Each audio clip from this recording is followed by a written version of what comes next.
ഇന്ന് ഞാൻ ഉണ്ടാക്കുന്നത് വളരെ ഹെൽത്തി ആയിട്ടുള്ളൊരു സ്റ്റഫ്ഡ് ചപ്പാത്തിയാണ്. ഗോതമ്പ് മാവാണ് ഉപയോഗിച്ചിരിക്കുന്നത്. ഒരെണ്ണം കഴിച്ചാൽ മതി, എല്ലാം അതിലുണ്ട്. അപ്പം നമുക്കിതൊന്ന് ഉണ്ടാക്കുന്നത് എങ്ങനെയെന്നൊന്ന് നോക്കാം. ആദ്യം നമുക്ക് പുറത്തെ ചപ്പാത്തിക്കുള്ള മാവ് കുഴയ്ക്കാം. ഒരു ബൗളിലേക്ക് 1.5 കപ്പ് മാവെടുത്തു. അത് 250 ml കപ്പാണ്. 1/2 ടീസ്പൂൺ ഉപ്പും ആവശ്യത്തിന് വെള്ളവും ഒഴിച്ചൊന്ന് കുഴച്ചെടുക്കണം.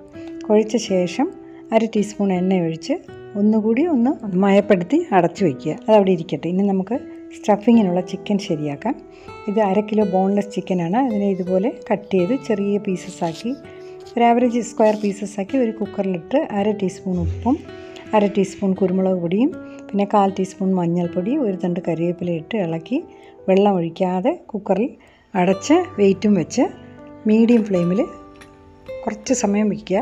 ഫസ്റ്റ് വിസിൽ കേട്ട് കഴിഞ്ഞാൽ പിന്നെ 6 മിനിറ്റ് മതി ചിക്കൻ വേകാനായിട്ട്. തുറക്കുമ്പോൾ വെള്ളം ഉണ്ടെങ്കിൽ നമ്മൾ ചെറിയ ഫ്ലെയിമിൽ കുറച്ച് സമയം തുറന്ന് വെച്ചിരുന്നാൽ മതി. അപ്പോഴേക്കും വെള്ളം അങ്ങ് വറ്റും. ഫസ്റ്റ് വിസിൽ കേട്ട് കഴിഞ്ഞാൽ ഫ്ലെയിം കുറച്ചുകൂടെ വേണമെങ്കിൽ കുറയ്ക്കാം.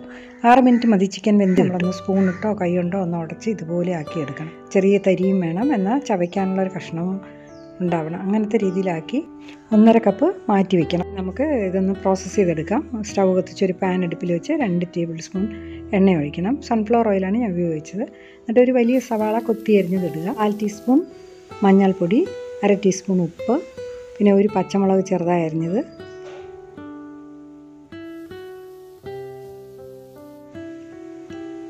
പിന്നെ ഒരു ടൊമാറ്റോ കൊത്തി അരിഞ്ഞത്. ഇതെല്ലാം ഓരോന്നും ഇട്ട് ചെറുതായി ഒന്ന് ഇളക്കിയതിന് ശേഷം വേണം അടുത്തിടാൻ. എന്നിട്ട് ക്യാപ്സിക്കം ഒന്ന് ചെറുതായി കനം കുറച്ച് അരിഞ്ഞത് ഇതുപോലെ. അത് ക്യാപ്സിക്കം 2 ടേബിൾ സ്പൂൺ വേണം. ഇതെല്ലാം കൂടി ഒന്ന് ഇളക്കി ഒന്ന് വാടി കഴിയുമ്പോഴേക്ക് വെന്തുടഞ്ഞു പോകരുത്. എന്നിട്ട് ചിക്കൻ അതിലേക്ക് ചേർക്കണം. നന്നായിട്ട് ഒന്നുകൂടെ ഒന്ന് ഇളക്കി മിക്സ് ആയ ശേഷം ഫ്ലെയിം അങ്ങ് ഓഫ് ചെയ്ത് ഒരു ബൗളിലേക്ക് ഇത് മാറ്റി വയ്ക്കണം. നമുക്ക് മുട്ട ബുൾസൈ ആക്കി എടുക്കാം. ഒരു ചപ്പാത്തിക്ക് ഒരു ബുൾസൈ, അങ്ങനെയാണ് ചെയ്യേണ്ടത്. ഒരു പാനൊന്ന് ചൂടാക്കി അല്പം എണ്ണ തൂത്ത ശേഷം മുട്ട അതിലേക്ക് ഒഴിക്കുക. എന്നിട്ട് ഒന്ന് ശരിയായി വരുമ്പോഴേക്കും ഒന്ന് മറിച്ചിടണം. മറിച്ചിട്ടിട്ട് അല്പം കുരുമുളക് പൊടി ഉപ്പും കൂടി ഒന്ന് അതിലേക്ക് ഒന്ന് തരുക. 2 നുള്ളു മതി. ഞാനിവിടെ 2 ബുൾസൈയാണ് ശരിയാക്കി വെച്ചത്. 2 ചപ്പാത്തിയാണ് ഞാൻ ഉണ്ടാക്കി കാണിക്കുന്നത്. അപ്പോൾ ഇനി നമുക്ക് ചപ്പാത്തി ഉണ്ടാക്കാം. പരത്താനായിട്ട് ഞാനിവിടെ മൈദാമാവാണ് എടുത്തിരിക്കുന്നത്. ഗോതമ്പ് മാവായാലും മതി. അതിലൊരെണ്ണം എടുത്ത് ചപ്പാത്തിക്ക് സാധാ പരത്തും പോലെ പരത്തി ഒരു 1/2 സ്പൂൺ എണ്ണ അതിലേക്ക് എല്ലായിടത്തേക്കും തേച്ച് പിടിപ്പിച്ച ശേഷം ഇതുപോലെ ചതുരത്തിന് മടക്കിയെടുക്കണം. എന്നിട്ട് കുറച്ച് മാവ് തൂത്തിട്ട് ഇതുപോലെ സ്ക്വയറായിട്ട് തന്നെ അതിനെ നമ്മൾ പരത്തിയെടുക്കാൻ പറ്റും. അതിൻ്റെ അതേ നീളത്തിലും വണ്ണത്തിലും പരത്തിയാൽ മതി. അപ്പോൾ അത് സ്ക്വയറായിട്ട് വരും.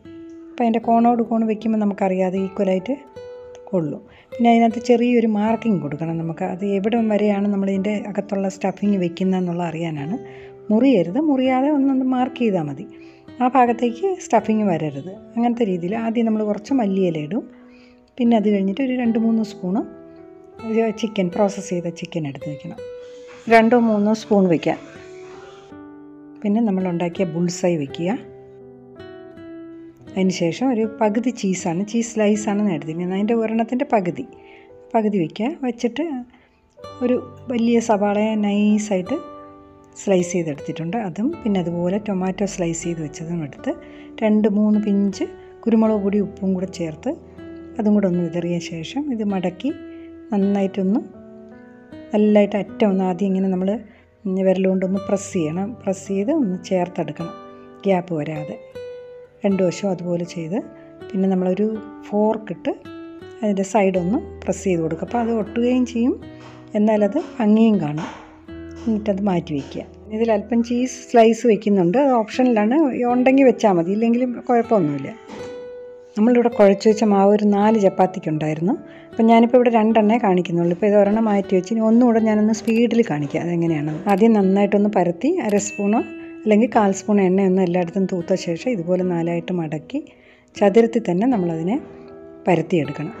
എന്നിട്ട് കോണോട് കോൺ വെച്ച് ഒരു മാർക്കിങ് കൊടുത്തിട്ട് അതിനകത്ത് ആദ്യം മല്ലിയില, പിന്നെ ചിക്കൻ, പിന്നെ അത് കഴിഞ്ഞിട്ട് മുട്ട ബുൾസൈ, പിന്നെ ടൊമാറ്റോ, സവാള, പിന്നെ ചീസ് സ്ലൈസ്, ഇതെല്ലാം കഴിഞ്ഞ് സൈഡൊന്ന് ശരിയാക്കി എടുക്കുക. ഇനി നമുക്കിതിനെ ഒന്ന് ചുട്ടെടുക്കാം.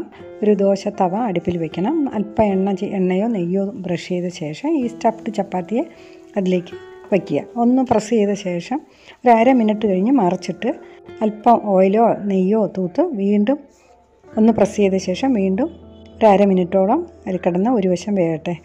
എന്നിട്ട് 1/2 മിനിറ്റ് കഴിഞ്ഞിട്ട് ഒന്ന് മറിച്ചിട്ട് മറ്റേ സൈഡിലും ഓയിലോ നെയ്യോ തൂത്ത് ഒന്ന് പ്രസ് ചെയ്ത് മുരിച്ചെടുക്കാം. ഫ്ലെയിം മീഡിയത്തിൽ വയ്ക്കണം. ആവശ്യമുണ്ടെങ്കിൽ അതിനനുസരിച്ച് കൂട്ടുകയോ കുറയ്ക്കുകയോ ചെയ്യാം. നല്ലതായിട്ട് മൊരിഞ്ഞെടുക്കുന്നതാണ് ടേസ്റ്റ്. സ്റ്റഫ്ഡ് ചപ്പാത്തി റെഡി ആയിട്ടുണ്ട്. നമുക്കിതിനെ ഒരു പ്ലേറ്റിലേക്ക് മാറ്റാം. ഇതുപോലെ ഞാൻ 2 എണ്ണം റെഡിയാക്കി എടുത്തിട്ടുണ്ട്. ഇനി നമുക്കൊന്ന് മുറിച്ച് നോക്കാം. ഇതിൻ്റെ അകത്ത് അതിൻ്റെ ക്രോസ് സെക്ഷൻ നോക്കുമ്പോൾ കാണാം നമുക്ക് എല്ലാ സാധനങ്ങളും ഉണ്ട് അതിനകത്ത്. മുട്ട, ചിക്കൻ, വെജിറ്റബിൾസ് എല്ലാം ഉണ്ട്. ഭയങ്കര ടേസ്റ്റുമാണ് ഇതിന്. നിങ്ങളെല്ലാവരും ഇത് ഉണ്ടാക്കി നോക്കണം. തീർച്ചയായിട്ടും നിങ്ങൾക്ക് ഇഷ്ടപ്പെടും. ഒരെണ്ണം കഴിച്ചാൽ മതി. എല്ലാം ഇതിൽ തന്നെയുണ്ട്. കുട്ടികൾക്കും ഇത് നല്ല ഇഷ്ടപ്പെടും. അതുകൊണ്ട് എല്ലാവരും ഒന്ന് ട്രൈ ചെയ്ത് നോക്കണം. അപ്പോൾ ഉണ്ടാക്കി നോക്കി ലൈക്ക് ചെയ്യണം, ഷെയർ ചെയ്യണം, സബ്സ്ക്രൈബ് ചെയ്യണം. Thank you.